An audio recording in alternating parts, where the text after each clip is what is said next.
The Crusades and the rise of secular monarchies. The Crusades, 1095 to 1291, were pivotal in shaping the political landscape of medieval Europe, not only in terms of religious conflict but also in the transformation of secular power. While the campaigns to reclaim the Holy Land from Muslim control were driven by religious fervor, their consequences significantly strengthened the foundations of secular monarchies. The Crusades altered the dynamics of feudalism, consolidated royal authority, and reshaped the relationship between monarchs and the Church. This essay explores how the Crusades contributed to the rise of secular monarchies, examining their impact on political centralization, economic power, and the evolving role of kingship. 1. The political context of the Crusades. 1.1 Feudal fragmentation in early medieval Europe. Before the Crusades, Europe was characterized by a fragmented feudal system, where power was decentralized and local lords wielded significant authority over their territories. Kings often relied on vassals for military and financial support, limiting their ability to exert centralized control. 1.2 The role of the Church. The Catholic Church was the dominant institution in medieval Europe, often overshadowing secular rulers in authority and influence. The papacy's ability to mobilize crusading armies highlighted its supremacy, but it also set the stage for monarchs to leverage the Crusades for their own purposes, gradually shifting the balance of power. 2. The Crusades and the weakening of feudal lords. 2.1 Noble participation and financial strain. The Crusades required significant financial resources, and many nobles were forced to mortgage or sell their lands to fund their participation. This led to the weakening of the feudal aristocracy as many lords lost their estates and influence. Royal gain from noble decline. Monarchs often acquired land from indebted nobles, expanding their direct control over territories. This consolidation of land strengthened royal authority. Reduction in local autonomy. With many nobles away on crusades, kings took advantage of the power vacuum to assert greater control over their realms, centralizing administration and enforcing royal justice. 2.2 Noble losses and royal supremacy. The high mortality rate among crusaders further reduced the number of powerful feudal lords. Without heirs to inherit their estates, many lands reverted to the crown. This redistribution of land played a critical role in undermining feudal fragmentation and bolstering royal power. 3. Economic benefits for monarchies. 3.1 Increased royal revenue. The Crusades stimulated trade and commerce, particularly in regions like Italy and France. Monarchs capitalized on these economic changes by imposing taxes on trade, collecting levies to fund crusading efforts, and managing the financial affairs of absentee nobles. Crusading taxes. Monarchs introduced special taxes, such as the Saladin tithe in England, to fund crusading campaigns. These taxes became a precedent for more systematic royal taxation. Control over trade routes. Monarchs who supported merchant activity and protected trade routes gained significant economic benefits, enabling them to fund stronger armies and bureaucracies. 3.2 Urban growth and royal influence. The Crusades fostered the growth of towns and cities as centers of trade and production.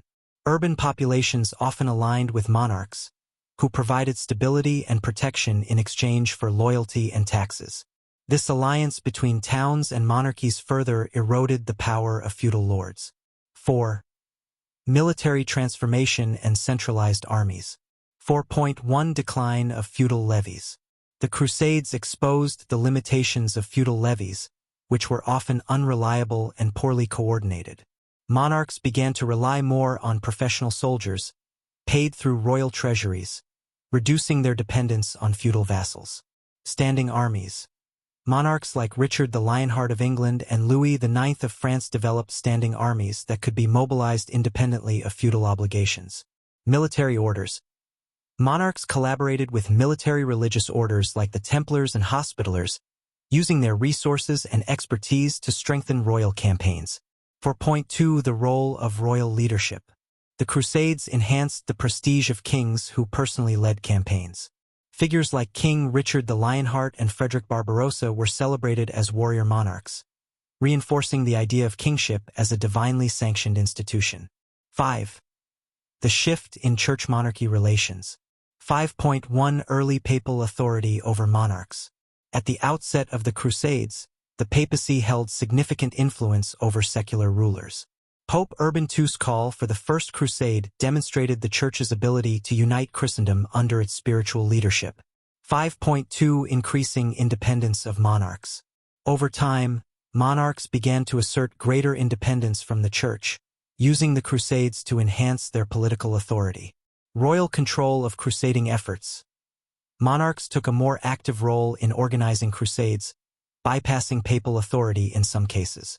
For example, King Louis IX of France led the 7th and 8th Crusades as a direct extension of his royal agenda. Conflict with the papacy. Tensions between monarchs and the papacy increased as kings sought to limit church interference in their realms. This tension culminated in events like the investiture controversy and the Avignon papacy, where monarchs exerted significant influence over the church. 6. The legacy of the Crusades in shaping secular monarchies. 6.1 Consolidation of centralized states. The Crusades played a key role in the emergence of centralized states, particularly in Western Europe. Monarchs who successfully navigated the opportunities and challenges of the Crusades laid the groundwork for the modern nation-state. 6.2 Enhanced prestige of the crown. The participation of monarchs in crusades elevated the status of kingship. Kings were no longer seen merely as feudal overlords but as divinely ordained leaders responsible for defending Christendom and maintaining order. 6.3 Foundation for future expansion. The wealth, experience, and administrative reforms gained during the Crusades prepared European monarchies for future endeavors, including the Reconquista in Spain and the Age of Exploration. These expansions further solidified the dominance of centralized monarchies over regional powers. 7 Case studies of monarchies and the Crusades. 7.1 England. Richard the Lionheart. Richard I's leadership during the Third Crusade exemplified the warrior king ideal. His military exploits, though costly, enhanced the prestige of the English crown. John and the Magna Carta. The financial strain of crusading taxes contributed to domestic unrest, leading to the signing of the Magna Carta in 1215.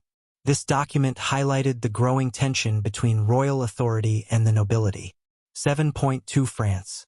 Philip II and Louis IX.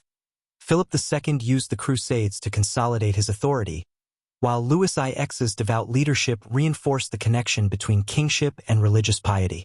Both monarchs strengthened the French state through administrative reforms and territorial expansion. 7.3 Spain. The Reconquista.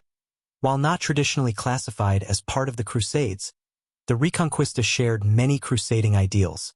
Spanish monarchs, such as Ferdinand and Isabella, used the rhetoric of holy war to unify their realms and establish centralized control.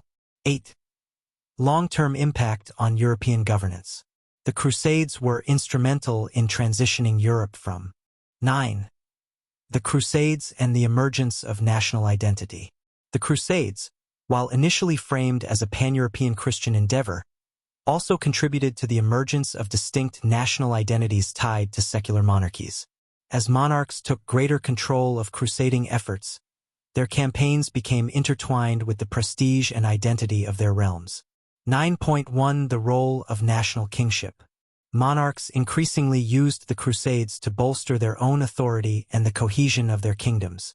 France. Louis IX, later canonized as Saint Louis, became a symbol of French piety and chivalry through his leadership in the 7th and 8th Crusades. His campaigns were not only religious but also deeply tied to the concept of France as a unified Christian kingdom. England. Richard the Lionheart's exploits in the Third Crusade elevated his status as a heroic figure, cementing a narrative of English martial prowess and religious devotion. Spain. During the Reconquista, Spanish monarchs framed their struggle against Muslim rulers as a continuation of the crusading spirit, using it to unify diverse regions under a single crown and Catholic identity. 9.2 Cultural narratives and propaganda. The Crusades inspired literature, chronicles, and epic poetry that celebrated the exploits of national leaders and reinforced their authority. Works such as the Chanson de Roland and accounts of Richard the Lionheart's deeds helped to cultivate a sense of shared national pride and identity. 10. The evolution of royal finances and governance. The financial demands of the Crusades significantly influenced the evolution of royal administration and the development of fiscal systems. 10.1 Taxation and the expansion of royal authority. The Crusades provided monarchs with a justification for introducing new forms of taxation. The Saladin tithe, instituted in England and France during the Third Crusade, this tax demonstrated how monarchs could levy extraordinary revenues by invoking the defense of Christendom. Permanent taxation.